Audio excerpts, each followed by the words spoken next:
Authority को समझने से पहले मैं आपको कुछ एग्जांपल देना चाहता हूँ। जैसे आप फैमिली में हैं, फैमिली मेंबर्स में जितने मेंबर्स हो, फादर हो गए, मदर हो गए, ब्रदर, सिस्टर, डॉटर्स होंगे और वाइफ होंगी उनकी, जो भी एक्स वाई जेड फैमिली में। तो होता क्या है कि कोई एक पर्सन जो हेड, जो फैमिली का हेड है, उसको एक अथॉरिटी रहता है कि वो सारा परिवार को समेट के रखे, सारा परिवार से काम करवाए।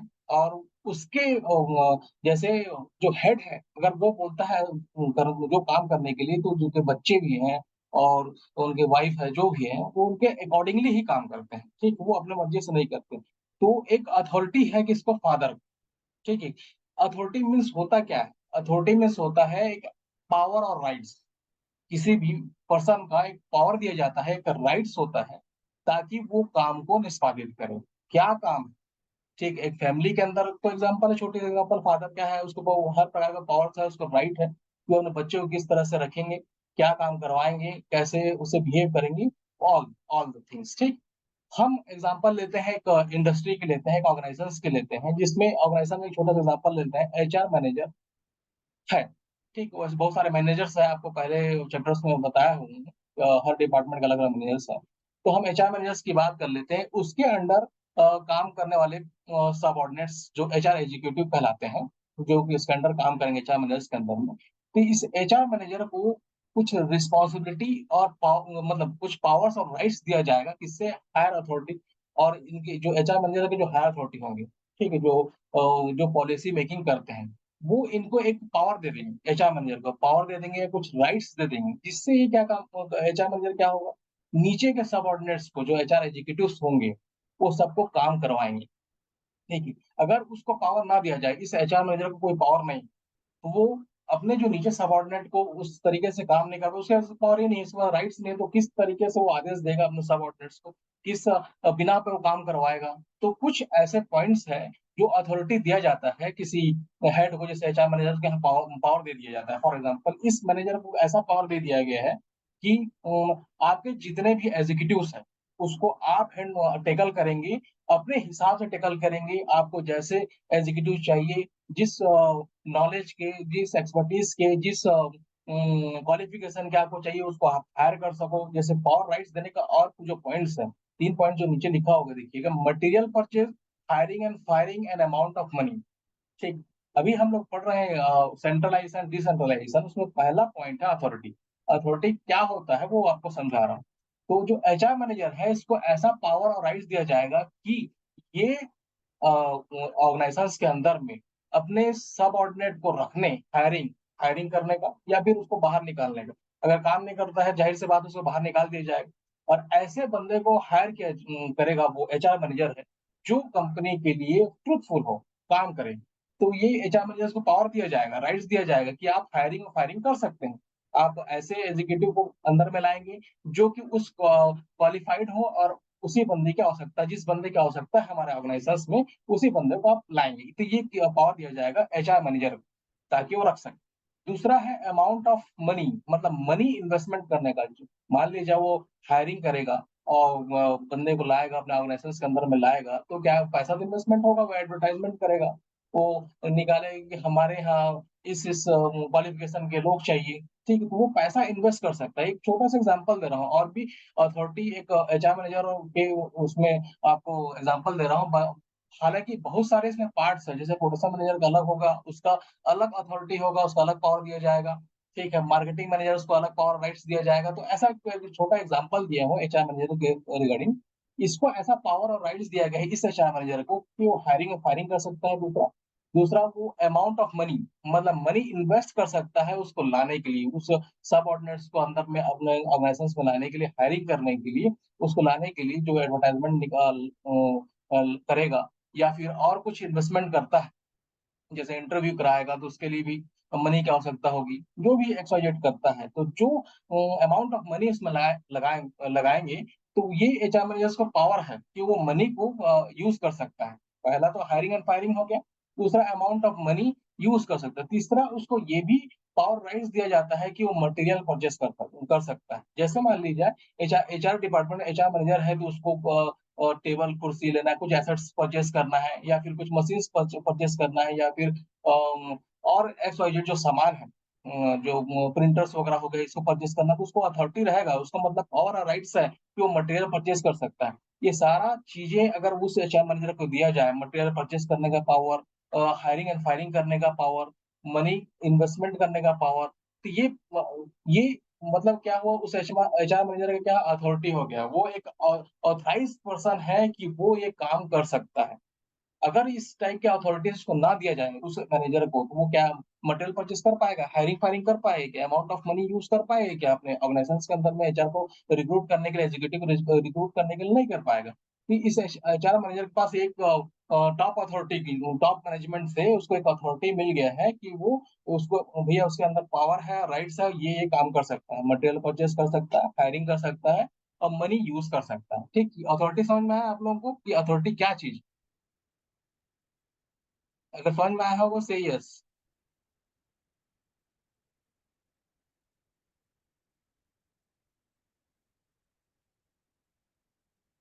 एक छोटी सी आप लोग बात पूछते हो, पेज नंबर क्या है? पेज नंबर से आपको क्या करना है? जो मैं बताना चाह रहा हूँ, आपको तो सिलेबस बता दिया हूँ कि सिलेबस क्या-क्या पढ़ना है, ठीक? मेरे अंडर में कौन-कौन सा टॉपिक है, वो भी अभी बताया थोड़ी देर पहले, ठीक? अब पेज नंबर करके क्या करोगे, बुक को आप लोग बंद कर दीजिए। बुक से आप लोग मत पढ़िए, जो मैं अभी बता रहा हूँ उसको आप समझिए, बाद में बुक को खोल के देखिएगा, उसमें से पढ़िए। ठीक, कि उसके अंदर क्या दिया हुआ, सर ने क्या पढ़ाया है, तो उससे क्या है, मैं जो पढ़ा रहा हूँ ना, उससे आपको हेल्पफुल मिलेगा कि जब आप पढ़ने बैठेंगे ना, जब आप अथॉरिटी पढ़ेंगे, तो उस कांसेप्ट को उस आप म जो मैं बता रहा हूँ, उस कांसेप्ट यदि आपके माइंड में है, तो वो जो पढ़ेंगे ना, तो उस समय आपको हेल्पफुल होगा कि सर ने ये बताया कि अथॉरिटी मतलब क्या है, ठीक है?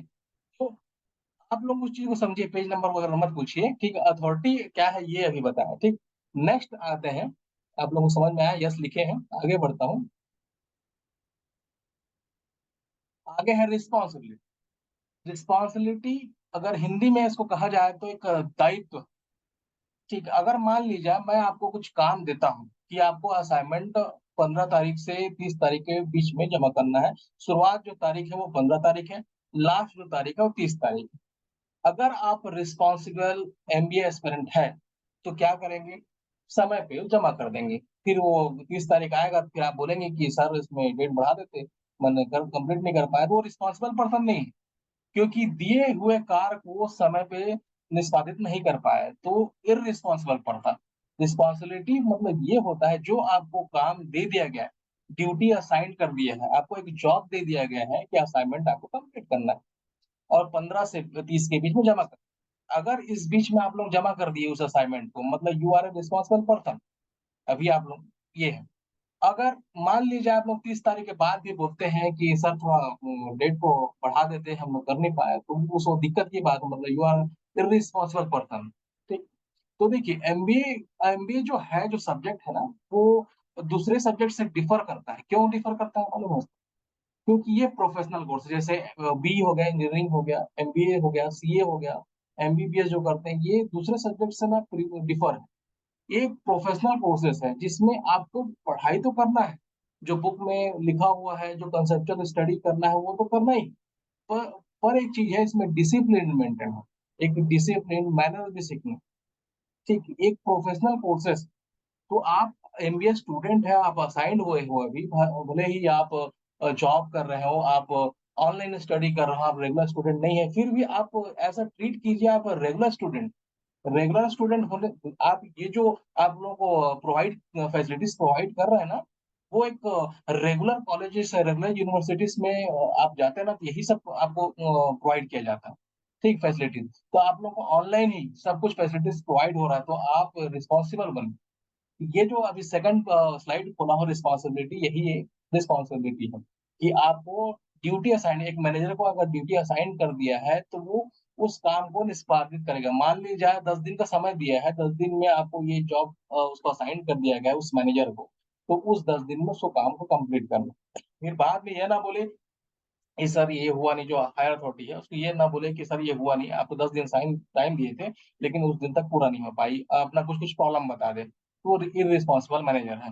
तो रिस्पॉन्सिबिलिटी मतलब ड्यूटी असाइन कर, वो एक रिस्पॉन्सिबल है और असाइन करने के बाद वो रिस्पॉन्सिबल पर्सन उसको वर्क करेगा। वैसे according to George R Terry, इन्होंने बताया है एक मीनिंग रिस्पॉन्सिबिलिटी क्या है। Responsibility of an educative is the obligation to carry out assign activity to the best of his ability.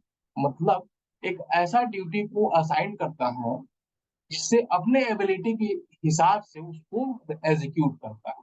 मान लीजिए एचआर मैनेजर को कोई भी रिस्पॉन्सिबिलिटी दे दिया कि आपको 10 एम्प्लॉय हायर करना है विद इन 10 डेज के अंदर में। आपका रिस्पॉन्सिबल है कि आप 10 ऐसे क्वालिफाइड, उसको लिस्ट दे दिया जाएगा कि ये क्वालिफिकेशन के आपको कैंडिडेट हायर करना है, तो उसको एक रिस्पॉन्सिबिलिटी मिल गया उसको काम करने की। अब उस ड्यूटी को क्या करेगा, वो अपने एबिलिटी के अनुसार उसको काम को 10 दिन में पूरा करके देगा अपने हायर अथॉरिटी को। तो वो क्या हो गया कि रिस्पॉन्सिबिलिटी किसको मिल गया, मैनेजर की। वो बंदे हायर करके 10 दिन के अंदर में देगा उसी क्वालिटी, उसी क्वालिफिकेशन की। ये है रिस्पॉन्सिबिलिटी। समझ में आया रिस्पॉन्सिबिलिटी क्या है। पहला पॉइंट था अथॉरिटी, दूसरा है रिस्पॉन्सिबिलिटी। रिस्पॉन्सिबिलिटी समझ में आया। यस। अभी आप लोगों को इसमें सवाल ही पूछते जाऊंगा, डायरेक्टली पोल क्वेश्चन नहीं पूछूंगा, डायरेक्टली क्वेश्चन पूछूंगा। आपका अनम्यूटेड है उसको म्यूट हो, उसको अनम्यूटेड करके आपको सवाल पूछूंगा, डायरेक्ट आपको बताना हो। ठीक है, मैं कोई पोलिंग क्वेश्चन नहीं खेलूंगा आपसे।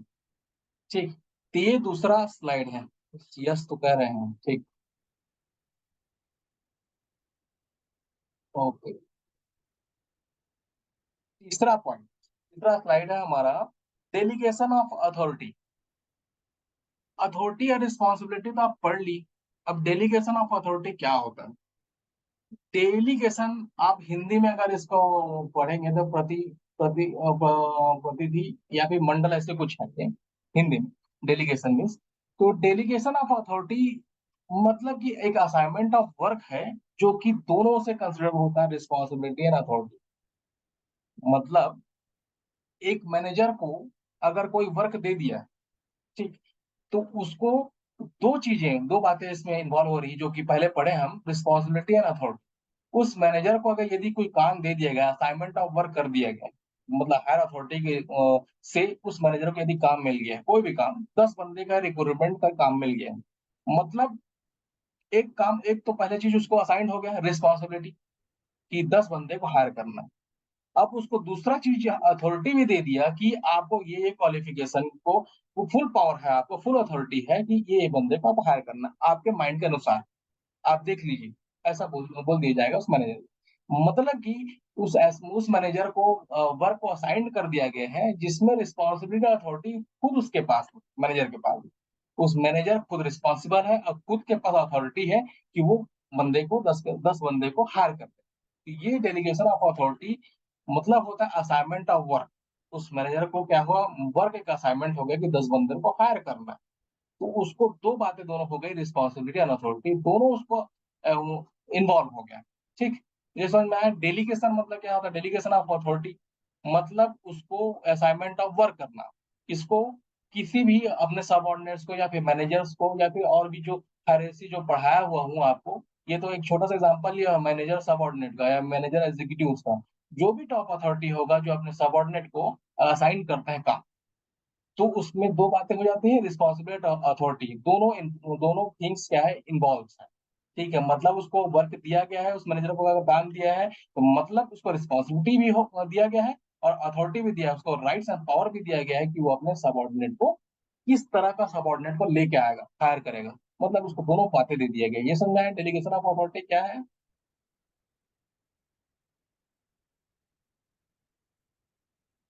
जी। आगे इसमें पढ़ते हैं। डेलीगेशन ऑफ अथॉरिटी में जो हम बातें देखी हैं, दो बातें देखी हैं कि उसको अथॉरिटी भी और रिस्पॉन्सिबिलिटी मिल जाती है, तो हम इस चीज को बिजनेस में कैसे अप्लाइड करते हैं, बिजनेस में डेलीगेशन ऑफ अथॉरिटी क्या है।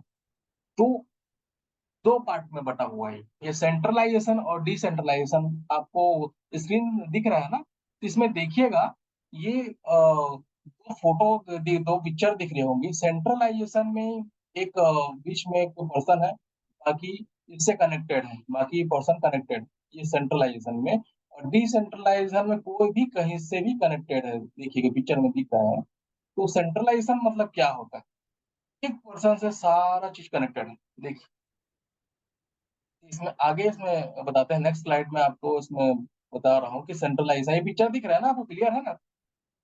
देखिएगा सेंट्रलाइज़ेशन में एक बीच में एक पर्सन है और बाकी अराउंड में उससे कनेक्टेड पर्सन है और डिसेंट्रलाइज़ेशन में कई सारे पर्सन कहीं से भी कनेक्टेड है देखिए, ठीक है? तो अभी इसका मतलब क्या है? सेंट्रलाइज़ेशन का मतलब क्या है? आप तो फिगर दिखा दिए सर, लेकिन इसका मतलब क्या है? तो मतलब इसमें आगे आपको बता रहा हूँ कि सेंट्रलाइज़ेशन पहला बता रहा हूँ, सेंट्रलाइज़ेशन क्या है?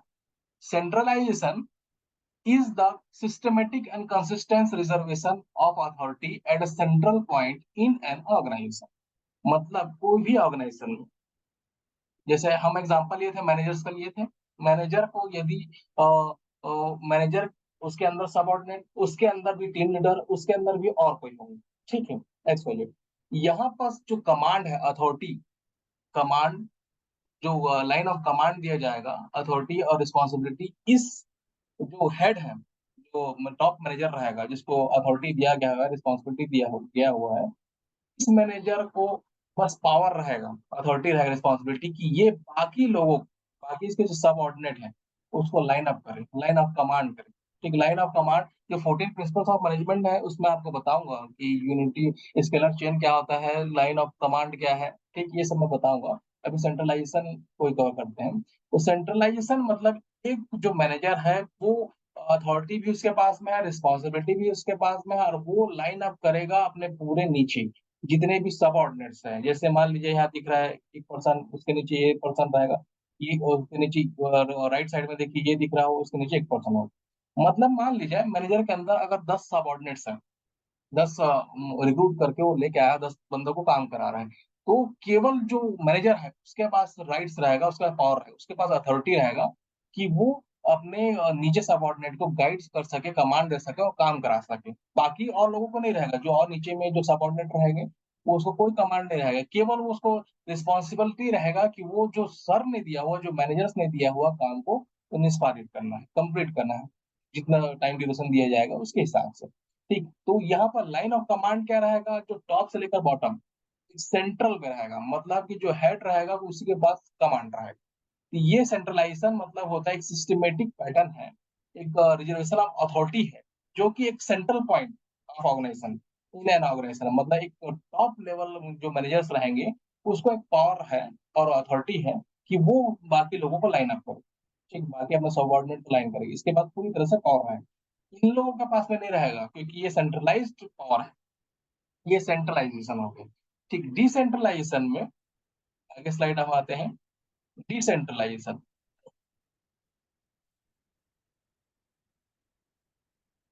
डिसेंट्रलाइजेशन में आपको क्या होता है, अकॉर्डिंग टू हेनरी फ्योल ने बताया है कि everything that goes to increase the importance of subordinate role in the in is decentralization मतलब कि उसमें तो केवल मैनेजर्स को यानी कि जो टॉप अथॉरिटी है उसी को बस रिस्पॉन्सिबिलिटी दिया जाता है, अथॉरिटी दिया जाता है कि वो नीचे के जितने भी सबऑर्डिनेट को लाइन अप करें। पर इसमें क्या होता है, जितने भी नीचे के सबऑर्डिनेट्स है ना, वो उसके पास भी रिस्पॉन्सिबिलिटी या पावर रहता है कि वो दूसरे को गाइड कर सके, अपने दूसरे सबऑर्डिनेट को या फिर तीसरे सबऑर्डिनेट को गाइड कर सकता है। तो इसमें क्या है, सेंट्रलाइज वे में काम नहीं होता है। ये कहीं से भी जो सबऑर्डिनेट है वो भी अपना डिसीजन दे सकते हैं, वो भी अपना कमांड दे सकते हैं, ठीक, दूसरे सबऑर्डिनेट्स को। ठीक है, तो ये डिसेंट्रलाइजेशन हो गया और सेंट्रलाइजेशन मतलब कमांड देने वाला एक ही बंदा होगा जो कि मैनेजर है। इसमें डिसेंट्रलाइजेशन में कमांड देने वाला कोई भी हो सकता है। जो यहाँ पर से डायग्राम देख रहे होंगे, जो फिगर है आपको दिख रहा होगा, उसमें देखिए ये जो बंदा है वो इसको भी कमांड दे सकता है, इसको भी कमांड दे सकता है, क्योंकि अ, ये बंदा तीन तीन लोगों को कमांड दिया, देखिए इसको कमांड दिया गया, इसको कमांड दिया गया, इसको कमांड दिया गया, क्योंकि ये सेंट्रलाइज नहीं है। अब ये है, इसको भी कमांड दे रहा है, इसको भी कमांड दे रहा है। ये जो बंदा है ये इसको कमांड दे रहा है, इसको कमांड दे रहा है, मतलब क्या है, इसमें कोई भी किसी को सबऑर्डिनेट भी कमांड दे रहे हैं। जो मान लीजिए अगर इसको हम लोग टॉप मैनेजर मान लेते हैं, जो मैनेजर है, बाकी लोग सब ऑर्डिनेट से मान लेते हैं। ये मैनेजर तो दे ही रहा है, दो लोगों को दे रहा है, लेकिन बाकी लोग भी क्या कर रहे हैं, एक दूसरे को दे रहे हैं। ये क्या है, यूनिफॉर्मिटी नहीं है, मतलब एक सेंट्रलाइजेशन में नहीं है, कोई भी किसी को वो कमांड दे सकता है। ठीक है, अकॉर्डिंग टू नॉलेज, उनके जो भी एक्सपर्ट होगा, जो भी नॉलेज होगा उसके हिसाब से अगर डिसीजन दे रहे हैं, नॉलेज दे रहे हैं, हमको काम करने की प्रेरित कर रहे हैं इनसाइड द ऑर्गेनाइजेशन, तो वो क्या सेंट्रलाइजेशन प्रोसेस हो गया। ठीक है, तो सेंट्रलाइजेशन और डिसेंट्रलाइजेशन का डिफरेंस समझ में आया कि क्या डिफरेंस। सेंट्रलाइजेशन मतलब केंद्रीकरण, मतलब एक सेंटर पॉइंट में रहेगा, वहां से रिस्पॉन्सिबिलिटी उसको दिया जाएगा, अथॉरिटी दिया जाएगा, वहां से अपने सबऑर्डिनेट को लाइन अप करेगा। लेकिन डिसेंट्रलाइजेशन में एक सेंटर पॉइंट में कोई भी रिस्पॉन्सिबिलिटी और अथॉरिटी नहीं है, वो कहीं से भी मतलब जितने भी सबऑर्डिनेट है वहां वो भी अपना रिस्पॉन्सिबिलिटी निभाते हुए अपने काम को दूसरे को बता सकते हैं कि ये काम आप कर लीजिए, ये काम कर लीजिए। ये डिसेंट्रलाइजेशन वे में काम, और वो सेंट्रलाइजेशन, ये समझ में आया difference between centralization and decentralization. तो यस, समझ में आया होगा तो। अब सेंट्रलाइजेशन में, जी बिल्कुल, तो सेंट्रलाइजेशन में क्या है, अभी सेंट्रलाइजेशन डिसेंट्रलाइजेशन समझ में आ गया। तो सेंट्रलाइजेशन का कैरेक्टरिस्टिक पढ़ते हैं कि कैरेक्टरिस्टिक मीन्स नेचर, ठीक है, उसका करेक्टर सेंट्रलाइजेशन मतलब है क्या, वो तो पढ़ लिए। लेकिन उसको किस चीज में अगर डिस्क्राइब करना है, उसको नेचर का के बेसिस में अगर डिस्क्राइब करना है कि वो है क्या चीज, ठीक। तो सेंट्रलाइजेशन में क्या क्या होता है, उसका क्या क्या करेक्टरिस्टिक होना चाहिए, तब वो सेंट्रलाइजेशन कहलाएगा। तो पहला जो है authority retain by higher level of manager. केवल जो हायर लेवल ऑफ मैनेजर, जो टॉप मैनेजर्स रहेंगे, या फिर मैनेजर भी हो सकते हैं जी, जिसको भी एक अथॉरिटी मिले, वही सेंट्रलाइजेशन वे में नीचे अपने सबऑर्डिनेट को गाइड करेंगे। नीचे सबऑर्डिनेट्स को अथॉरिटी नहीं दिया जाए, मतलब पहला पॉइंट का मतलब ये। Authority retain by higher level of manager, मतलब एक बंदे को जो जिसको अथॉरिटी दिया गया है उसको ही रिटेन करेंगे, बाकी सबऑर्डिनेट्स को, उसके जो नीचे काम कर रहे हैं उसको अथॉरिटी नहीं दिया जाए। ठीक, ये हो गया पहला कैरेक्टरिस्टिक ऑफ सेंट्रलाइजेशन। दूसरा है राइट टू मेक डिसीजन। जो जो मैनेजर है, जिसको अथॉरिटी दिया गया है, उसको ही केवल राइट रहेगा कुछ भी डिसीजन लेने के लिए, जो कि किसको हायर करना है, जैसे एचआर मैनेजर की बात की, किसको हायर करना है, किसको फायर करना है, केवल उसी को राइट रहेगा। उनके सबऑर्डिनेट्स को राइट नहीं रहेगा कि किसको हायर करना है, किसको फायर करना है। ये दूसरा पॉइंट है, राइट टू मेक डिसीजन, केवल डिसीजन लेने का अधिकार केवल जिसको अथॉरिटी सौंपा गया है, जो सेंट्रलाइज वे में जो हायर लेवल ऑफ मैनेजर है, उसको ही केवल राइट रहेगा। तीसरा जो पॉइंट है, action and operation are regulated by the top manager. जो भी ऑपरेशन करेगा और एक्शन लेगा, केवल जो अथॉरिटी जिसको असाइन किया है ना, जिसको राइट दिया गया है, वही उस काम को करेगा, उसके सबऑर्डिनेट नहीं करेगा। जितने मान ली जाए उस मैनेजर को 10 बंदों को रिक्रूटमेंट के लिए कहा गया है, तो वही बंदा करेगा, उसके सबऑर्डिनेट तो खोज के नहीं लाएंगे, उसके सबऑर्डिनेट काम नहीं करेंगे, उसके सबऑर्डिनेट इंटरव्यू नहीं लेंगे, उसी बंदे को जो मैनेजर है, टॉप मैनेजर को अथॉरिटी दिया गया है, वही काम करेगा उसमें, वही उसको एक्शन को करेगा, वही बंदे को हायर करेगा, वही इंटरव्यू लेगा और वही इस काम को निष्पादित करेगा। ये एक्शन और ऑपरेशन तीसरा जो पॉइंट है उसका एग्जांपल है। चौथा जो पॉइंट है, operating authority test with the middle manager. मतलब अथॉरिटी तो टॉप मैनेजर को दिया गया है, तो वो टेस्ट किस पे करता है, जो नीचे सबऑर्डिनेट है ना, उसको तो अथॉरिटी रिस्पॉन्सिबिलिटी मिला ही हुआ है टॉप मैनेजर को। तो टेस्टिंग किस पे करेगा, अपने एग्जीक्यूटिव्स पे, अपने लोअर लेवल ऑफ मैनेजर्स यानी मिडिल लेवल ऑफ मैनेजर्स में वो अपना जो एक्सपर्टीज है, अपना काम है, उसको उसको मतलब उस पे टेस्टिंग करेगा।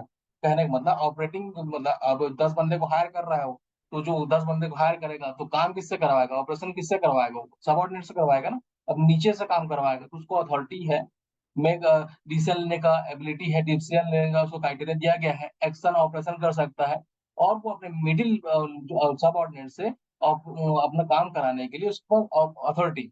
ठीक है। पांचवा जो पॉइंट है, reducing the roles of subordinate. मतलब जाहिर सी बात है, जब टॉप मैनेजर को, जब रिस्पॉन्सिबिलिटी, अथॉरिटी, डिसीजन लेने की क्षमता सब कुछ टॉप मैनेजर को दिया गया है, तो नीचे जो सबऑर्डिनेट के अंदर काम कर रहा है उसको उसको उसका कोई रोल ही नहीं है। मतलब reduce the role of subordinate, मतलब उसका कोई भी रोल नहीं है सबऑर्डिनेट को, जो हायर अथॉरिटी ने बोल दिया, जो मैनेजर ने बोल दिया, वही काम करना है। ठीक, तो reduce the role of subordinate, वहां पर उसका रोल घट जाता है, उसका रोल रहता ही नहीं। लेकिन डिसेंट्रलाइजेशन में ऐसा नहीं है, उसको बताऊंगा। लास्ट पॉइंट है, undertake close supervision and control.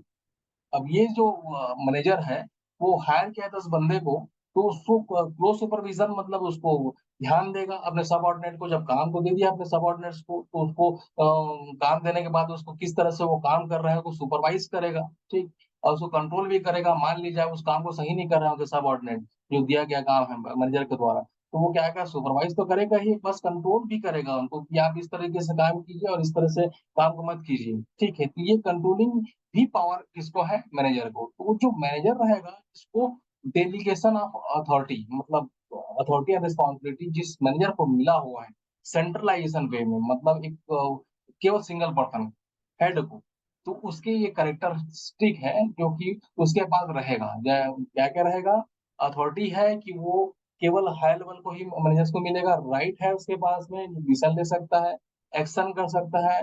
ठीक है, दूसरा ऑपरेशन का काम पूरा कर सकता है अपने सबऑर्डिनेट के साथ में। इसमें सबऑर्डिनेट का कोई रोल नहीं है, reduce the role of subordinate. Last point इसमें सुपरविजन, सुपरविजन एंड कंट्रोल, ये है कैरेक्टरिस्टिक ऑफ सेंट्रलाइजेशन। ठीक, आगे जो है इसमें क्यों इंपॉर्टेंट है सेंट्रलाइजेशन, आखिर क्यों इंपॉर्टेंट है। ये इसलिए इंपॉर्टेंट है, अगर मान ली जाए किसी अथॉरिटी के पास, किसी मैनेजर के, एग्जांपल एक मैनेजर में ही देखिए, उसके नीचे सब मैनेजर का इंपॉर्टेंस क्यों है कि उसको एक अथॉरिटी रिस्पॉन्सिबिलिटी दे दिया गया है। वो इसलिए है, अगर मान ली सेंट्रलाइजेशन में भी उसको अथॉरिटी दे दिया और रिस्पॉन्सिबिलिटी दे दिया है काम करने के लिए, तो ये दो फायदे हैं उसमें कि जो इंपॉर्टेंस लिखा हुआ है, जो सामने आपको स्क्रीन में दिख रहा होगा, personal decision making and operational decision making के लिए उस मैनेजर को हेल्पफुल होगा और काम आएगा। जैसे मतलब उसको तो अथॉरिटी रिस्पॉन्सिबिलिटी दे दिया उस मैनेजर को, ये सब पर्सनल डिसीजन मेकिंग के अंदर में ये सारा पॉइंट्स है। बुक में मत खोजिएगा, बुक में आपको ऐसा पॉइंट्स नहीं मिलेंगे, ठीक है, बाद में, लेकिन ये हेल्पफुल करेगा आप जब बुक प्रिफर करेंगे तो। ठीक, पर्सनल डिसीजन मेकिंग और ऑपरेशनल डिसीजन मेकिंग, ये दो डिसीजन ले सकता है जिसको पावर अथॉरिटी दिया गया है, जो top manager. Personal decision making में क्या क्या आता है, at the time of uncertainty, मतलब अनसर्टेनिटी मतलब ऐसा जो अनफेवरेबल कंडीशन कभी भी ऑर्गेनाइजेशन में हो गया, जिसको कोई काम नहीं कर पा रहे हैं, ठीक है, कुछ अचानक से घटित हुई कार्य, ठीक, उस कंडीशन में भी जो हेड रहेगा, ठीक है, उसको पर्सनल डिसीजन कर सकता है जो मैनेजर है। ऐसे एडवर्स कंडीशन में भी जहाँ डिसीजन लेने के लिए सक्षम नहीं कोई और, लेकिन वो उसको सक्षम है, क्योंकि लेना ही होगा, क्योंकि वो ऐसा अथॉरिटी को बैठाया गया है ऐसा, तभी उसको रिस्पॉन्सिबिलिटी अथॉरिटी दिया गया है एज अ टॉप मैनेजर को। तो अनसर्टेनिटी कंडीशन में भी वो डिसीजन ले सकता है कि काम करने के लिए। मान ली जाए, अगर मान ली जाए क्लाइमेटिक कंडीशन को एक एग्जांपल देख लेते हैं कि अगर क्लाइमेट खराब हो, ठीक है, उस क्लाइंट का मतलब अब मान लिया जाए एक मैन्युफैक्चरिंग कंपनी है जहां पर क्लाइमेट खराब होने के बाद कारण बिजली गुल हो गई, मान लीजिए एग्जांपल, गुल हो गई। तो ऐसा एडवर्स कंडीशन वहां क्रिएट हो गया, सब अपने अपनी जगह में बैठ गए और कोई काम नहीं कर रहा, ठीक है, क्योंकि लाइन गोल हो गई है। तो जो हेड जिसको पावर मिला है, जो सेंट्रलाइज वे में जो हेड है मैनेजर, वो क्या करेगा उस एडवर्स कंडीशन में भी वो काम को करवाएगा। लाइट गोल है, फिर भी वो अपने एबिलिटी और अपने टैलेंट से वो क्या करेगा, अपने सब ऑर्डिनेट्स को काम करवाएगा। मान लीजिए पेपर वर्क करवाएगा और उस काम को लाइट के बिना जिस जो काम नहीं हो सकता है उस काम को तो नहीं कराएगा, जो उसके बगैर जो हो सकता है काम उसको तो करवा सकता है। वो अपने टैलेंट को यूज करते हुए क्या करेगा, उस काम को करवाएगा, मतलब एडवर्स कंडीशन में भी काम को करवाएगा। ये पहला पॉइंट हो गया कि पर्सनल डिसीजन मेकिंग के एबिलिटी होता है उसके अंदर कि अनसर्टेनिटी कंडीशन में भी वो काम करवा सकता है बंदों। दूसरा, पर्सनल लीडरशिप,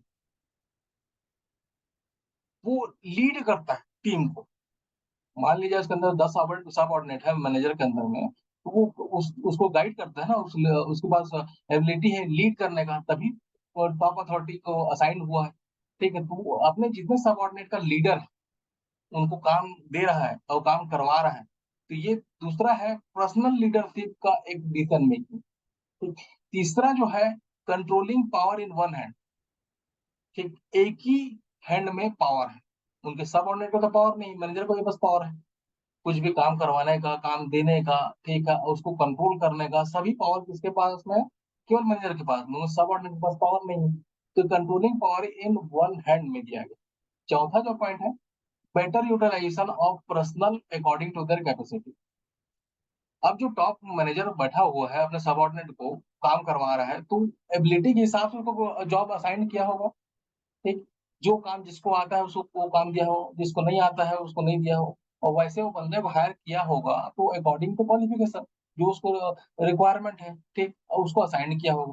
तो इसको अथॉरिटी है, जो मैनेजर है उसको अथॉरिटी है कि वो पर्सनल पर्सनल मतलब हो गया ह्यूमन बीइंग, जो असाइंड किया सबऑर्डिनेट, ठीक, तो बेटर यूटिलाइजेशन कर सकता है उस ह्यूमन बीइंग को अकॉर्डिंग टू देयर कैपेसिटी। मतलब उसकी कैपेसिटी के हिसाब से उसको असाइन कर देगा। तुमको इलेक्ट्रिकल काम आता है, तुम इलेक्ट्रिकल काम करना, दूसरा काम नहीं करना। तुमको मैकेनिकल काम आता है, तुम मैकेनिकल काम करना, दूसरा काम नहीं करना, ऐसा असाइन कर दो। तो वो जो टॉप मैनेजर है, जिसको अथॉरिटी मिला हुआ है, तो उसको, वो क्या है, उन सभी बंदों को अकॉर्डिंग टू क्वालिफिकेशन अपने एक्सपर्टीज से, नॉलेज के हिसाब से उसको असाइन करता है। तो better utilization of personal according to their capacity. ये पर्सनल डिसीजन मेकिंग कौन ले सकता है? जो टॉप मैनेजर। ये इंपॉर्टेंस है सेंट्रलाइजेशन। दूसरा है ऑपरेशनल डिसीजन मेकिंग। वो आप उस फंक्शनिंग करने के लिए, तो सबऑर्डिनेट को फंक्शनिंग काम करवाने के लिए ऑपरेशन, उसको ऑपरेशन से संबोधित किया गया है, ठीक है, ऑपरेशन डिसीजन मेकिंग, जो अपने सबऑर्डिनेट को काम कराएगा। तो ये जो 3 पॉइंट्स उसमें है। All operating unit do same thing in same. अब अथॉरिटी केवल एक के पास में है, जो मैनेजर है उसके पास में है, तो अपने तरीके से ही काम करवाएगा अपने सबऑर्डिनेट को। एक ही के पास पावर है, सब कुछ रिस्पॉन्सिबिलिटी, अथॉरिटी, सब पावर एक ही के पास में, अपने तरीके से ही सबऑर्डिनेट को काम करवाएगा, ठीक। दूसरे के तरीके से वो काम नहीं करेगा, अपने सबऑर्डिनेट के तरीके से काम नहीं करेगा, क्योंकि एक ही इसमें लिखा हुआ है, देखिए, all operating unit do the same thing in same. क्योंकि पावर केवल एक ही के पास में है। अगर वो मैनेजर ने बोल दिया कि आपको काम को इतना से इतना टाइम तक इतना काम करना है, मतलब पावर है उसके पास में, तो वो ऑपरेटिंग यूनिट उतना ही काम करेगा, सेम वे, सेम। ये पहला पॉइंट। दूसरा, सेंट्रलाइजेशन स्ट्रक्चर, जो स्ट्रक्चर बन रहा है ना, मैनेजर से लेकर जो 10 एग्जीक्यूटिव के बीच में जो स्ट्रक्चर बना है, वो सेंट्रल वे में, मतलब एक ये अथॉरिटी किसके पास है? हेड के पास में, बाकी सबऑर्डिनेट उससे जुड़े हैं। काम जो बता रहा है वो हेड बता रहा है, तो जो सबऑर्डिनेट है उस काम को निष्पादित करेंगे, जो हेड बताएगा। तो सेंट्रलाइज स्ट्रक्चर क्या होगा? जो हेड है उसके नीचे बाकी सबऑर्डिनेट। तीसरा जो पॉइंट है, बेटर एलोकेशन ऑफ रिसोर्सेस। सही तरीके से रिसोर्सेस का यूज। रिसोर्सेस वहां पर क्या है? जैसे अभी जिस एग्जांपल की बात कर रहा हूँ, एचआर मैनेजर की ही बात कर रहा हूँ, अभी तक शुरुआत से लेकर अभी तक। तो यहाँ better resources, better allocation of resources मतलब किस चीज की बात हो रही है? यहाँ पर ह्यूमन बींग नीचे काम कर रहे हैं, सबऑर्डिनेट काम कर रहा है, तो उसको बेटर एलोकेट किया according to knowledge, according to qualification, according to their expertise के हिसाब से उसको अपने अपने लोकेशन में एलोकेट किया। वो रिसोर्स है, उस एचआर मैनेजर का रिसोर्स है, वो ह्यूमन बींग सबऑर्डिनेट। मान लीजिए अगर इसी इसी क्षेत्र में अगर प्रोडक्शन की बात करते हैं, अभी मार्केटिंग की बात करते हैं, मार्केटिंग डिपार्टमेंट का जो कोई मैनेजर है उसकी बात करते हैं, तो मार्केटिंग डिपार्टमेंट का बंदा जो अगर 10 टीम लीडर या फिर 10 एग्जीक्यूटिव वो हायर कर रहा है, मान लीजिए कि इंश्योरेंस कंपनी है, एक इंश्योरेंस कंपनी मैनेजर है, और उसके नीचे टीम लीडर है, और उसके नीचे बहुत सारे और भी एग्जीक्यूटिव है जो कि फील्ड में वर्क करते हैं। तो ये इनको एलोकेशन करना ना, जो हेड के पास रहेगा केवल, जो मार्केटिंग मैनेजर है ना, उसके पास ही बस पावर रहेगा कि एलोकेट कर सके वो, बेटर एलोकेशन। अगर मान ली जाए एक रायपुर में बंदा है, उसको एलोकेट किया है, एक बिलासपुर में बंदा है, उसको एलोकेट किया है, तो उसके हिसाब से उसको रिसोर्सेस उस बंदे को वहीं भेजो कि आप बिलासपुर जाइए, वहां से इंश्योरेंस लेके आइए, आप रायपुर जाइए, वहां से इंश्योरेंस लेके जाइए। क्योंकि ये काम किसका रहेगा? हेड का रहेगा। क्योंकि यहाँ तीसरा जो पॉइंट है, बेटर एलोकेशन ऑफ रिसोर्सेस, उसका है पावर है कि रिसोर्स जो उसके पास में है, जो बंदे हैं, उसको उसके हिसाब से उसको एलोकेट कर सके, ठीक। ये इंपॉर्टेंस है सेंट्रलाइजेशन का। समझ में आया आप लोगों को?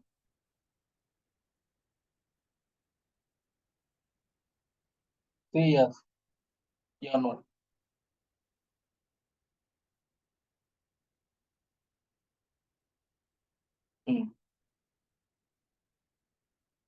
ये सेंट्रलाइजेशन हो गया। डिसेंट्रलाइजेशन का आपको मीनिंग तो बता दिया हूँ। अब डिसेंट्रलाइजेशन का भी कैरेक्टरिस्टिक है, इंपॉर्टेंस है, वो आगे बढ़ते हैं। डिसेंट्रलाइजेशन आपको समझ में आ गया है कि पहले बता दिया सेंट्रलाइजेशन, डिसेंट्रलाइजेशन का मतलब तो पहले बता दिया हूं। बाद में सेंट्रलाइजेशन का कैरेक्टरिस्टिक बताया हूं, ठीक। अब डिसेंट्रलाइजेशन का भी कैरेक्टरिस्टिक है। डिसेंट्रलाइजेशन मतलब क्या है, कोई बताएगा? चैट के थ्रू ही बताइए कि डिसेंट्रलाइजेशन मतलब क्या बताया हूं। कोई भी पर्सन बताइए, चैट के थ्रू ही बताइए, डिसेंट्रलाइजेशन क्या है।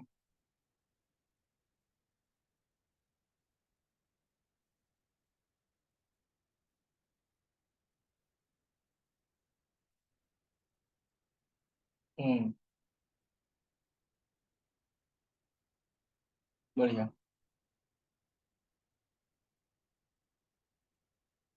तो डिसेंट्रलाइजेशन के हम कैरेक्टरिस्टिक पढ़ते हैं। इसमें 4 पॉइंट्स हैं कैरेक्टरिस्टिक में डिसेंट्रलाइजेशन के। पहला है dispersal of decision making authority.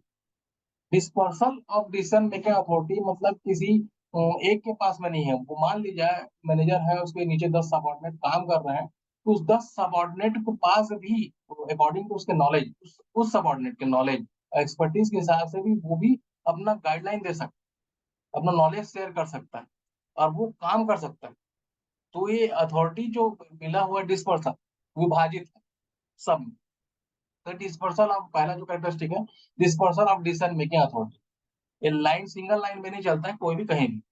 मतलब जिसके पास नॉलेज है, जिसके पास एक्सपर्ट्स है, वो भी अपना दिखा सकता है अपना नॉलेज को कि सर, अपने हेड को ये बोल सकता है वो कि सर यहाँ यहाँ पर ऐसा ऐसा काम हो रहा है तो हमको ये करना चाहिए, तो वो काम कर सकता है। वो हेड भी उसका बात मानेगा और काम करेगा। ठीक बोल रहे हो आप ऐसा करने से ऐसा हो सकता है, आप सही बोल। तो ये जो ये सिंगल लाइन में नहीं चलेगा, ये कई लाइन में चलेगा। जो भी अगर दे दे, जो भी सबऑर्डिनेट्स है, अगर आपने डिसीजन दे रहे हैं तो वो डिसीजन को अप्रूव करा सकते हैं। अप्रूव तो जो टॉप मैनेजर है वही अप्रूव करेगा कि आप जो बोल रहे हो सही बोल रहे हो। ठीक है, अपना एक रिस्पॉन्सिबल पर्सन बनने का, एक रिस्पॉन्सिबल सबऑर्डिनेट बनने का, एक एम्प्लॉय बनने का वो अपना फर्ज निभा सकता है। उसको अथॉरिटी है, रिस्पॉन्सिबल है ही है उसका। ये पहला पॉइंट हो गया। दूसरा क्या है, operating and routing decision delegated. ये क्या है, मान ली जाए उस सबऑर्डिनेट को काम दिया गया है, एक सबऑर्डिनेट वाला काम दिया गया है, दूसरा सबऑर्डिनेट को दूसरा काम दिया गया। तो अपने एक्सपर्टीज के हिसाब से, अगर टॉप मैनेजर दिया भी है, तो अपने एक्सपर्टीज के हिसाब से वो दूसरे सबऑर्डिनेट, एक सबऑर्डिनेट दूसरे सबऑर्डिनेट को भी बोल सकता है कि भैया तू ये आज ये काम कर ले और ये काम तो मुझे करना है। ठीक, तो अगर वो कर पाते हैं उस काम को, तो वो क्या है, वो उसको डेलीगेट कर सकते हैं। ठीक, कंट्रोल कर सकते हैं उसको और अपना एक दूसरे को काम को कर सकते हैं कंप्लीट। तीसरा जो पॉइंट है, delegated to middle level and low level managers. पहला जो हम सेंट्रलाइजर पढ़े हैं वो केवल टॉप लेवल मैनेजर्स है, जो उसको असाइन करता है अथॉरिटी रिस्पॉन्सिबिलिटी। लेकिन यहाँ पर कुछ भी मिडिल लेवल को भी या फिर लो लेवल जो सब ऑर्डिनेट के नीचे अगर मान लीजिए और भी, देखिए जो आपको असाइन कर रहा हूँ ना, डेडिकेटेड कर रहा हूँ कि मैनेजर सब ऑर्डिनेट, तो उसके नीचे टीम लीडर रहता है, मैं असाइन कर रहा हूँ, हायरार्की बना रहा हूँ। लेकिन सब कंपनी का अपना अपना हायरार्की। जैसे कि अगर मान लीजिए कोई भी कंपनी है, तो वो मैनेजर्स नहीं हो, वो जैसे कि सीनियर मैनेजर हो गया, उसके बाद जूनियर मैनेजर हो गया, फिर सुपरवाइजर कहलाते होंगे, फिर लोअर सुपरवाइजर कहलाते होंगे, फिर वर्कर कहलाते होंगे, ऐसा ही अकॉर्डिंग टू कंपनी अलग अलग सबका रहता है। ठीक है, वो जो पोस्ट वो निर्धारित करते हैं, मतलब एक के नीचे एक वो अपना कर सकते हैं। जैसे वो डिफर रहता है, हर ऑर्गेनाइजेशन का अलग अलग डिफरेंस डिफरेंस रहता है। फिर तो मिडिल लेवल, लो लेवल और टॉप लेवल। तो टॉप लेवल जो है सेंट्रलाइजेशन में ही उसको अथॉरिटी रिस्पॉन्सिबिलिटी दी जाती है, लेकिन यहाँ पर मिडिल लेवल को भी, लो लेवल को भी अथॉरिटी रिस्पॉन्सिबिलिटी है कि वो काम को कर सके, वो अपना डिसीजन दे सके। ठीक है, कुछ चेंजेस करना है तो कर सके। तो ये मिडिल लेवल और लो लेवल मैनेजर्स में भी काम करता है डिसेंट्रलाइजेशन। चौथा जो पॉइंट है, managers eight middle level and low level have discretion in specific operation area. ठीक, मतलब कि जो मैनेजर्स मिडिल लेवल का और लोअर लेवल का जो मैनेजर्स है उसको रिस्पॉन्सिबिलिटी अथॉरिटी तो पहले तीसरा पॉइंट में दिया गया है। लेकिन वो कुछ फंक्शन, स्पेसिफिक ऑपरेशन फंक्शन अपने एरिया में कर सकता है, अपने हिसाब से कर सकता है काम। ठीक है, अगर वो टॉप मैनेजर से पूछा भी नहीं है तो भी कर सकता है, अगर वो सही वे में जा रहा है, सही काम कर रहा है तो। लेकिन सेंट्रलाइजेशन में ऐसा पावर नहीं है सबऑर्डिनेट्स। ठीक, इसमें लेकिन पावर है, उसमें अथॉरिटी है कि वो काम कर सकता है। ठीक, आगे चलते हैं इसमें।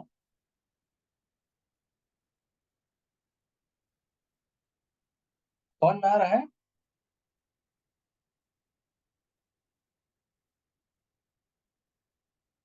ओके।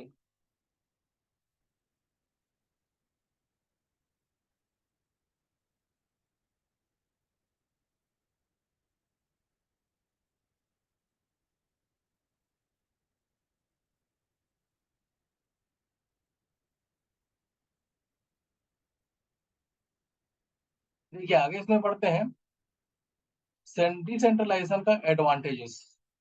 मतलब जैसे हम सेंट्रलाइजेशन का भी पढ़े हैं, इंपॉर्टेंस क्या है, इंपॉर्टेंस है, वैसे ये एडवांटेज क्या है उसका डिसेंट्रलाइजेशन को, वो है। तो पहला इसमें पॉइंट है, relief top level management workload. सीधी सी बात है इसमें line of control single person के पास में नहीं है, सबऑर्डिनेट्स भी कर सकता है। जब सबऑर्डिनेट काम कर लेगा अपने तरीके से, अपने एक्सपर्टीज से, तो सीधी सी बात है टॉप लेवल मैनेजर मैनेजमेंट का वर्कलोड कम होगा। अगर सबऑर्डिनेट भी काम कर रहे हैं अपने तरीके से, अपना डिसीजन ले ले रहे हैं, अपना रिस्पॉन्सिबिलिटी निभा रहे हैं और कुछ अपना नॉलेज को गेन करते हुए, नॉलेज को दिखाते हुए उस काम को दूसरे एंगल से भी निष्पादित कर रहे हैं जिसमें टॉप मैनेजर इन्वॉल्व नहीं, तो सीधी सी बात है टॉप लेवल के जो मैनेजर्स हैं उसके वर्कलोड में रिलीफ मिलेगा। ये पहला एडवांटेज हो गया डिसेंट्रलाइजेशन। दूसरा है motivation level of employees increases. ये क्या है? जो सबऑर्डिनेट है उसके पास वो काम करने की क्षमता है, वो कर रहा है उस काम को, तो वो अपने सर को क्या बोलेगा, सर मैंने ये काम आपको बिना बताए, अपना बिना पूछे देखिए ये काम सही होगा, अगर सही होगा तो, गलत हो गया तो फिर तो दिक्कत हो जाएगी। अगर सही काम को सही कर लिया वो, जो सबऑर्डिनेट है, तो जो हायर अथॉरिटी भी है, जो टॉप मैनेजर भी है, वो वो भी सोचेगा हाँ यार good, you are good, complete कर लिए। तो उससे जो एम्प्लॉय जो सबऑर्डिनेट काम किया है ना, उसका मोटिवेशन लेवल भी इंक्रीज होगा। हाँ, उनके विदाउट गाइडलाइन में काम कर लिया अपने एक्सपर्टीज से, और तो वो मोटिवेट होगा, फिर वो और नया इनोवेशन, नया काम करने की कोशिश करेगा। ठीक, ये मोटिवेशन लेवल ऑफ एम्प्लॉय जो है इंक्रीजेस हो जाता है। तीसरा जो पॉइंट है, it's encourage the lower level to participate in decision making process. इसमें जो डिसेंट्रलाइजेशन में है, लोअर लेवल में भी तो पावर है कि वो डिसीजन ले सके। उसमें नहीं था, सेंट्रलाइजेशन में नहीं था, केवल टॉप जो मैनेजर है उसको अथॉरिटी रिस्पॉन्सिबिलिटी सिंगल पर्सन को मिला है, उसी के पास डिसीजन मेकिंग का पावर था। ठीक, लेकिन इसमें क्या है, वो लोअर लेवल के जो सबऑर्डिनेट्स है उसको पावर है कि वो डिसीजन ले सके। ठीक। चौथा जो पॉइंट है, effective decision making because of closer to actual situation. इसमें क्या होगा, देखिए मैनेजर के अंदर सबऑर्डिनेट जो काम कर रहे हैं, सबऑर्डिनेट अपना डिसीजन ले सकते हैं, अपना काम करके खुद मोटिवेट होकर कुछ नया नया काम कर सकते हैं। अब क्या है, नया, क्योंकि ये जो सबऑर्डिनेट है, मैनेजर जो है ना, डायरेक्ट सिचुएशन की क्लोज नहीं, वो काम तो दे दिया सबऑर्डिनेट को, लेकिन वो एकदम काम के किनारे नहीं, क्लोजर नहीं है। एक्चुअल सिचुएशन जो काम चल रहा है उसके क्लोजर नहीं है, जो टॉप लेवल। लेकिन जो नीचे सबऑर्डिनेट जो काम कर रहे हैं, वो तो डायरेक्ट काम कर रहे हैं, वो डायरेक्ट सिचुएशन जुड़े हुए हैं। तो जो जो नीचे तबके के लोग हैं, जो सबऑर्डिनेट है, वो एक्चुअल सिचुएशन जुड़े होने के कारण जो डिसीजन लेंगे वो सही लेंगे और इफेक्टिव डिसीजन। ये जो है चौथा एडवांटेज, अफेक्टिव डिसीजन मेकिंग कर सकता है क्योंकि वो एक्चुअल सिचुएशन के एकदम क्लोज है। ठीक, जो कि जो टॉप मैनेजर्स है वो सिचुएशन के क्लोज नहीं है, भले वो उसके पास राइट्स है, पावर है, लेकिन वो जो सबऑर्डिनेट है वो एकदम क्लोज है सिचुएशन में। ये सेंट्रलाइजेशन में ये ड्रॉबैक है, लेकिन डिसेंट्रलाइजेशन में ये एडवांटेज है। ठीक। पांचवा जो पॉइंट है, हेल्प इन मैनेजमेंट डेवलपमेंट। सीधी सी बात है, जब उसके पास नीचे तबके के लोगों के पास, सबऑर्डिनेट्स के पास में सारा राइट्स है, पावर है, वो काम कर सकता है, ठीक, डिसीजन मेकिंग कर सकता है, तो तो मैनेजमेंट भी डेवलप कर सकता है, हेल्प कर सकता है कि मैनेजमेंट को डेवलपमेंट में कुछ नया चीज इन्वॉल्वमेंट करने का। ठीक, तो ये जो लास्ट जो पॉइंट है, वो performance of executive can be जज बेटर। मतलब परफॉर्म कौन करता है, सबऑर्डिनेट से काम परफॉर्म कर रहा है ना, direct direct connected with situation, near situation. तो ये जो परफॉर्म कर रहा है वो डायरेक्ट जो जो टॉप अथॉरिटी जो उनको काम करवा रहा है, जो सबऑर्डिनेट को काम करवा रहा है, तो वो जज कर सकता है बेटर वे में, क्योंकि सीधी सी बात है, सिचुएशन जो है, जो एक्चुअल जो सिचुएशन है, वो डायरेक्ट जो है वो कौन देख रहा है, सबऑर्डिनेट, जो टॉप लेवल मैनेजर नहीं है। जो उसका परफॉर्मेंस, वो अगर वो मोटिवेटेड है, अगर वो एनकरेज है काम करने का, डिसीजन मेकिंग कर रहा है, और सिचुएशन की क्लोज है, तो जो उनका परफॉर्मेंस होगा सबऑर्डिनेट का, वो हाईली बेटर जजमेंट होगा। ठीक है, ये अब आपका जो पॉइंट्स हो गया, एडवांटेज ऑफ डिसेंट्रलाइजेशन हो गया। आगे बढ़ते हैं। अभी हम जो पढ़े हैं, पहला केवल शॉर्ट टॉपिक्स पढ़े हैं, अथॉरिटी एंड रिस्पॉन्सिबिलिटी क्या है। उसके बाद जो हम लोग इस चैप्टर का जो सेंट्रलाइजेशन है और डिसेंट्रलाइजेशन वो पढ़े। तो सेंट्रलाइजेशन में क्या होता है, सेंट्रलाइजेशन वो पढ़े, उसका कैरेक्टरिस्टिक पढ़े, इंपॉर्टेंस क्यों है वो पढ़े। वैसे फिर डिसेंट्रलाइजेशन पढ़े हैं, डिसेंट्रलाइजेशन में उसका क्या फायदे हैं, एडवांटेज है, वो पढ़ें। एक डिसेंट्रलाइजेशन में आगे जो पॉइंट है, डिसएडवांटेज भी है डिसेंट्रलाइजेशन, उसको देखते हैं। पहला जो पॉइंट है डिसएडवांटेज ऑफ डिसेंट्रलाइजेशन में, एडमिनिस्ट्रेशन कॉस्ट इंक्रीसेस। मतलब ही क्या है, वहाँ जो सब ऑर्डिनेट है अपने अपने तरीके से सब काम कर रहे हैं, अपना डिसीजन ले रहे हैं, तो कुछ कॉस्ट तो बढ़ेगा ना, क्योंकि यहाँ पर जो सेंट्रलाइजेशन में केवल टॉप मैनेजर के पास सभी अथॉरिटी था, यहाँ पे सभी के पास अथॉरिटी है, वो अपने तरीके से काम कर सकते हैं, तो वहां पर कुछ तो खर्चे लगेंगे ही। वो अपना डिसीजन ले रहे हैं, सब ऑर्डिनेट अपना डिसीजन ले रही है, कुछ काम करवा रहे हैं वो अपने नीचे, ठीक है, तो वो कॉस्ट थोड़ा सा इंक्रीज हो जाता है एडमिनिस्ट्रेशन, डिसएडवांटेज है डिसेंट्रलाइजेशन का। दूसरा जो है, difficult for top management to control decision. अब नीचे तबके के लोग ही डिसीजन ले रहे हैं, तो टॉप मैनेजमेंट जो है बैठा हुआ है, उसको तो थोड़ा डिफिकल्टी होगी डिसीजन लेने के लिए, क्योंकि नीचे लोगों की सबऑर्डिनेट ही डिसीजन ले ले रहा है, काम कर ले रहा है। भले काम अच्छा हो रहा है, कोई नो डाउट, लेकिन एक डिसएडवांटेज भी कह सकते हैं इसको कि टॉप मैनेजमेंट को थोड़ा सा डिफिकल्टी डिसीजन कंट्रोल करने के लिए, क्योंकि नीचे के तबके के लोग रहे हैं, ये डिसएडवांटेज। तीसरा जो पॉइंट है, uniformity of decision making hampered. मतलब एक लाइन ऑफ डिसीजन मेकिंग है जो टॉप मैनेजमेंट करता था सेंट्रलाइजेशन में, इसमें नहीं है, कोई भी डिसीजन ले लेता है, तो एक यूनिफॉर्मिटी जो है हैम्पर्ड होता है, डिस्टर्ब होता है, क्योंकि कोई भी कभी भी डिसीजन ले ले रहा है और काम कर रहा है, तो यूनिफॉर्मिटी का है डिस्टर्बेंस है, ये डिसएडवांटेज। चौथा जो पॉइंट है, emerging situation can not B tackle. कुछ ऐसा इमरजेंसी सिचुएशन आ गया जो कि वो सबऑर्डिनेट से टेकल नहीं हुआ, तो टॉप मैनेजर ही करेगा ना, जो टॉप अथॉरिटी है, ठीक, वो तो हाईली एक्सपर्ट होगा, तो ऐसा इमरजेंसी सिचुएशन वो हैंडल नहीं कर पाए, तो किसको करना पड़ेगा, टॉप अथॉरिटी को ही करना पड़ेगा, जो टॉप मैनेजर है उसको करना पड़ेगा। तो इमरजेंसी सिचुएशन जो है can not be tackled by the lower level of manager, यानी कि सबऑर्डिनेट। लास्ट इसमें पॉइंट है, if executive develop narrow outlook so it loss the organisation interest. मान लीजिए सब ऑर्डिनेट कुछ गलत डिसीजन लेता है या फिर कुछ नैरो थिंकिंग से नैरो काम कर लेता है, तो क्या होगा, ऑर्गेनाइजेशन को लॉस तो हो गई, घाटा तो हो गई ना। अगर मान लीजिए मैं बहुत होशियार हूं करके, तो जो सब ऑर्डिनेट है अगर कुछ डिसीजन ले लेता है, वो काम करता है, लेकिन उससे कुछ गलत हो जाता है, या फिर एक गलत डिसीजन ले लिया है, तो कौन हैम्पर्ड होगा, ऑर्गेनाइजेशन। मैनेजमेंट डिस्टर्बेंस होगा, इंटरेस्ट लॉस्ट होगा, तो ये है, if executive develop narrow outlook so it loss the organisation interest. ठीक, ये था मैं डिसएडवांटेज।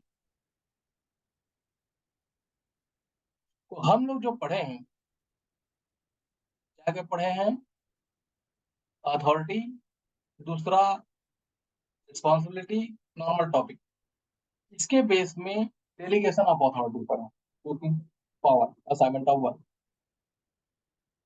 फिर रियल जो इसमें है, जो इस चैप्टर में आपका है, सेंट्रलाइजेशन डिसेंट्रलाइजेशन, वो पढ़े, सेंट्रलाइजेशन के अंदर क्या सेंट्रलाइजेशन है, फिर उसके बाद एडवांटेजेस डिसएडवांटेजेस दोनों के, सेंट्रलाइजेशन और डिसेंट्रलाइजेशन की।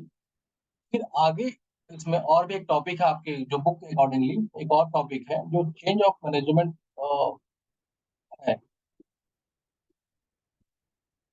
आप लोग समझ में आ रहा है, चेंज मैनेजमेंट, इसको बता रहा हूँ, इसको भी कंप्लीट ही कर देते हैं। Due to an emergency I am leaving the classes, okay, कोई प्रॉब्लम नहीं है। आप लोगों को सब समझ में आ रहा है अभी तक जितना बताया हूँ?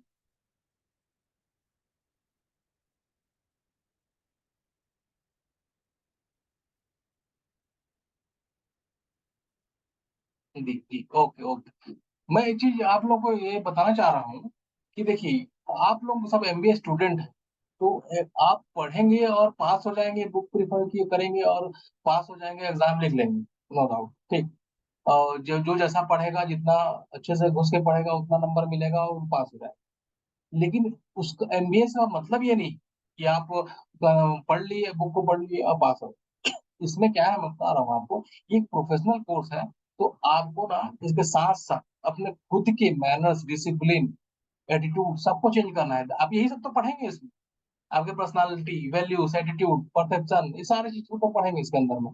तो आपके खुद के एक मैनेजर्स का स्किल डेवलप करना है आपके अंदर खुद में, तो ये सारा चीज आपके अंदर खुद डेवलप होना चाहिए, ये एमबीएस का जो स्टूडेंट है वो सब करना है। केवल पढ़ने के लिए नहीं कि आप जो आपको सिलेबस नहीं दिया गया है, आप पेज नंबर भी ढूंढते रहते हो आप लोग, तो पेज नंबर मत ढूंढिए आप कहीं भी, आप केवल पढ़ाई की।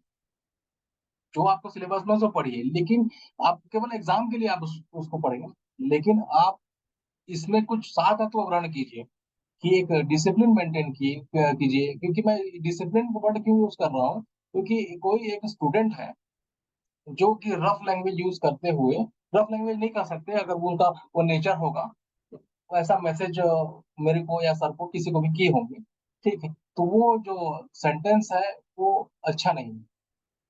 एक एमबीए एस्पिरेंट के लिए वो अच्छा सेंटेंस नहीं था, जो भी किसी को आप सर को किए होंगे या मेरे किए होंगे जो भी। तो आप मैनर्स लाइए, ठीक, डिसिप्लिन लाइए, ठीक, और काम कीजिए। यही चीज आपको ये प्रिंसिपल ऑफ मैनेजमेंट आपको पढ़ा रहा है, उसका मतलब नहीं जो आप बुक में है वो पढ़ा रहा होगे, अब इसे सीखिए। पर्सनालिटी अभी पढ़ेंगे आप, ओबी में जितने भी पर्सनालिटी वैल्यू है, तो पर्सनालिटी है तो आपके अंदर कौन सा पर्सनालिटी है, पर्सनालिटी पढ़ेंगे तो ट्रेड्स, जितने भी पर्सनालिटी ट्रेड्स पढ़ेंगे आप, तो आपके अंदर कौन कौन सा आपके अंदर कमी है, कौन कौन सा आपको डेवलप करना चाहिए, वो चीज उससे सीखिए पढ़ के। ये मेरा कहना है, ठीक। तो ये मैनर्स डिसिप्लिन को आप बना के रखिए, ठीक, ये प्रोफेशनल कोर्स है, ठीक, समझ में आ रहा है आप लोगों को?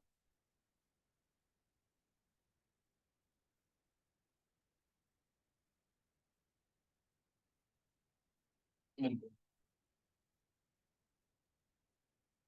इसी टॉपिक में एक लास्ट पॉइंट है, मतलब इस चैप्टर में एक लास्ट पॉइंट है, चेंज मैनेजमेंट करके, देखिएगा, ठीक है, आप देख लेंगे बाद में। तो देखिए, मैं शुरुआत क्लास में आपको बताया था कि यदि हमारे पास बिजनेस करना है हमको, चाहे जो कोई भी सेक्टर हो, मैन्युफैक्चरिंग सर्विस जो भी सेक्टर हो, तो उसमें एक इनपुट की आवश्यकता होती है। वो इनपुट जो है बिजनेस के अंदर में आता है, बिजनेस से बहुत सारे प्रोसेस से गुजरते हुए वो आउटपुट में कन्वर्ट होता है और वो बाहर चलता है मार्केट में।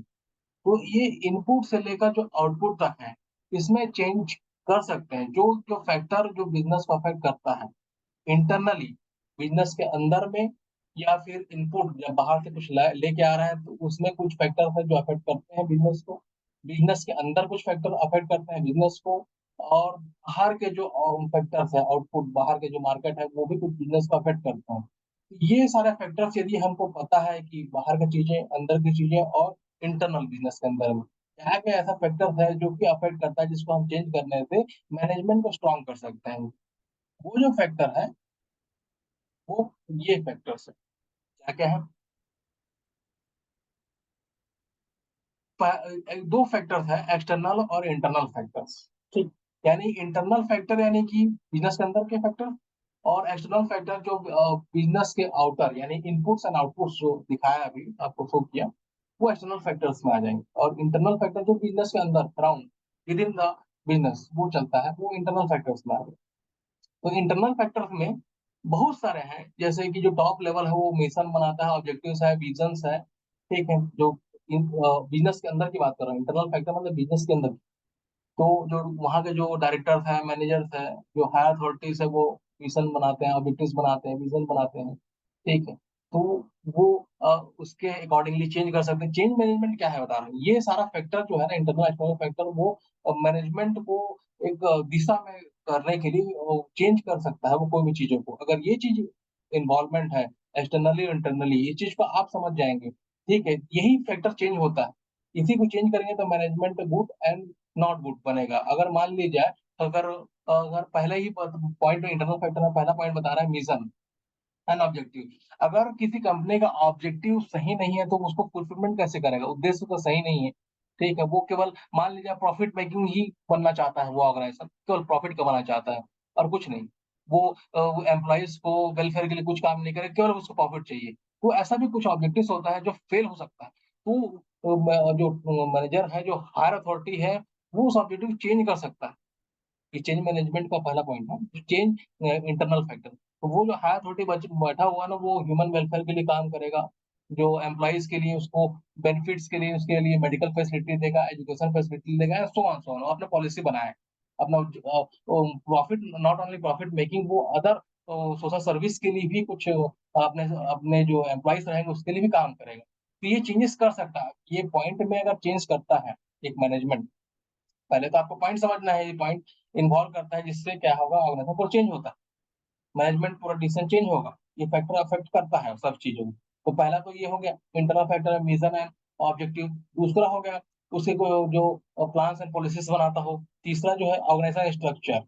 ऑर्गेनाइजेशन स्ट्रक्चर आप लोग ऑर्गेनाइजेशन में पढ़ेंगे, ठीक है, कितने प्रकार के स्ट्रक्चर है। ठीक। तो अगला पॉइंट हो गया quality and size of infrastructure की, कितना बड़ा कंपनी है। ठीक। अगला जो फैक्टर हो गया ह्यूमन रिसोर्स हो गया, मानव संसाधन, यानी कि अंदर में human resource power, man power कितने हैं और कैसे वो रिसोर्सेज को एलोकेट करते हैं और कैसे वो डिसीजन लेते हैं। अगला जो पॉइंट है जो फाइनेंशियल और मार्केटिंग रिसोर्सेस वो कैसे कैसे वर्क करते हैं, ये सारा फैक्टर इंटरनली ऑपरेशनल रिसोर्स हो गया। आगे जो पॉइंट है इंटरनल टेक्नोलॉजी रिसोर्स हो गया। ये सारा जो रिसोर्सेस है और सारा जो इंटरनल फैक्टर है, ये किसी मैनेजमेंट को चेंज करने के लिए या अपग्रेड करने के लिए या फिर कुछ नया करने के लिए, ठीक, ये अगर सही तरीके से हम काम करें, इतने सारे फैक्टर्स में काम करें, तो हम चेंज कर सकते हैं। मान लीजिए एक एग्जांपल इसी में देता हूँ कि ह्यूमन रिसोर्स में है, नहीं, ह्यूमन रिसोर्स का एग्जांपल देते हैं कि अगर मार्केटिंग का एक दे देते हैं एग्जांपल। मार्केटिंग में अगर मैनेजर है, वहाँ अपने सबऑर्डिनेट्स को रखा हुआ है, काम पे रखा हुआ है, तो वो क्या करेगा, अगर मान लीजिए प्रोडक्ट कुछ चल नहीं रहा है तो कुछ चेंजेस तो सोचेगा वो, ये ऐसा क्या चेंज करें, तो क्या हमारा प्रोडक्ट अभी सेल आउट नहीं हो रहा है, बन रहा है, तो क्यों, कारण क्या है, क्यों वो मार्केट में रन नहीं कर पा रहा है और सेल आउट नहीं हो पा रहा है। तो वो जो मार्केटिंग जो हेड रहेगा, मैनेजर रहेगा, वो थोड़ा रिसर्च करेगा उस पर, वो चेंजेस करेगा, अपने काम में परिवर्तन लाएगा और चेंजेस करेगा, अपने आसपास का वातावरण को देखेगा, कस्टमर को देखेगा, रिसर्च करेगा कि उनको क्या नीड है, क्या डिज़ायर है, क्या प्रेफ़रेंस है कस्टमर का, ठीक? ये बहुत सारा रिसर्च करके वो चेंजेस लाएगा। तो ये मार्केटिंग रिसोर्स का काम है, मतलब मार्केटिंग डिपार्टमेंट काम। ये एक एग्ज़ाम्पल दिया हूँ, छोटा-सा एग्ज़ाम्पल दिया हूँ। वैसे तो सारे सारा जो पॉइंट है, वो चेंजेस लेके आएगा मैनेजमेंट के अंदर। कि क्या-क्या चेंजेस कब होगा, क्यों होगा, कैसे होगा, ये सारा चीज़ ये पॉइंट को समझेंगे तो समझ में आएगा कि ये चेंज कर सकते हैं। जैसे एक्सटर्नली फैक्टर है, एक्सटर्नल फैक्टर में 2 भाग में है, एक माइक्रो फैक्टर है, एक मैक्रो फैक्टर है।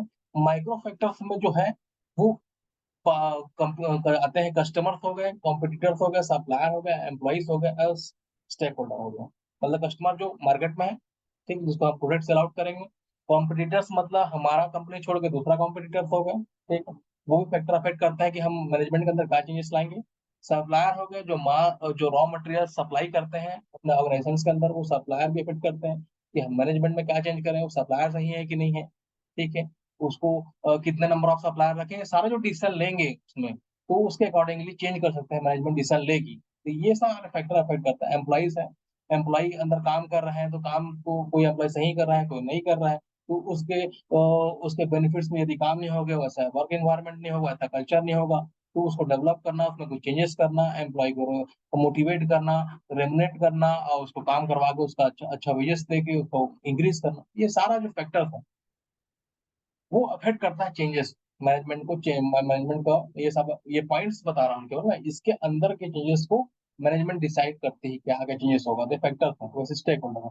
और दूसरा वैसे मैक्रो फैक्टर्स में आते हैं, एक्सटर्नल फैक्टर के अंदर दूसरा पॉइंट जो मैक्रो फैक्टर्स है, पॉलिटिकल, इकोनॉमिकल, सोशियोलॉजिकल और टेक्नोलॉजी, नेचुरल एंड लीगल। मतलब ये जो है बाहर के जो पॉइंट्स हैं, जो पॉलिटिकल मतलब गवर्नमेंट गवर्नमेंट भी अफेक्ट करता है मैनेजमेंट को कि हम आपको पॉल्यूशन वाला एनओसी नहीं देंगे, आपको ये नहीं देंगे, आपको वो नहीं देंगे, आप टर्म्स एंड कंडीशन में अप्लाइड नहीं है। तो पॉलिटिकल बैकग्राउंड के जब बीजेपी और ये कांग्रेस आ गई तो वो बोलेगा हम ये नहीं देंगे, कांग्रेस वाले ये बोलेंगे, मतलब पॉलिटिकल अफेक्टेड करता है ऑर्गेनाइजेशंस को।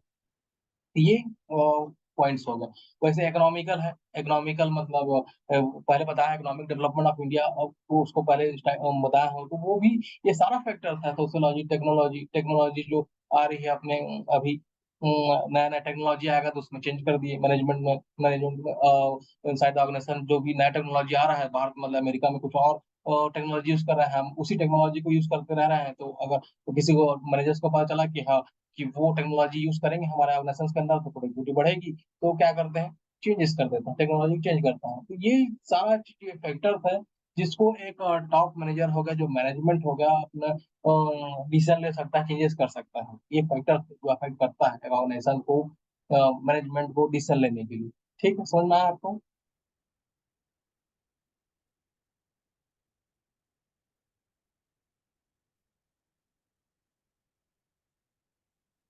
लिखिए, यस और नो।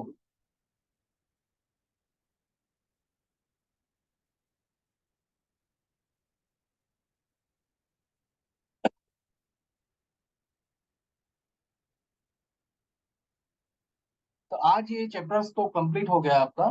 ठीक, centralisation, decentralisation and change management. ठीक, अगला जो इसमें स्टडी करूंगा, जो आपका जो ऊपर के जो चार, अकॉर्डिंग टू योर बुक ना, एसएलएम, तो चार चैप्टर्स में जो कुछ पॉइंट्स बचे हुए हैं, पहला इवोल्यूशन ऑफ मैनेजमेंट बचा हुआ है, उसको पढ़ाऊंगा कल। और दूसरा फंक्शन ऑफ मैनेजमेंट, ये दो टॉपिक कल कवर करूंगा। ठीक है, अभी कुछ डाउट होगा तो पूछिए।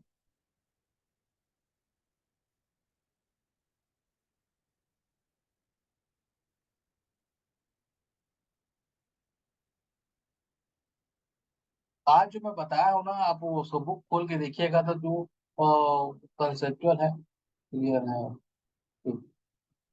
वो चीज वो केवल आपको आपको हेल्पफुल करेगा, जो मैं पढ़ाया हूँ वो आपको पढ़ने के लिए समझ में आएगा।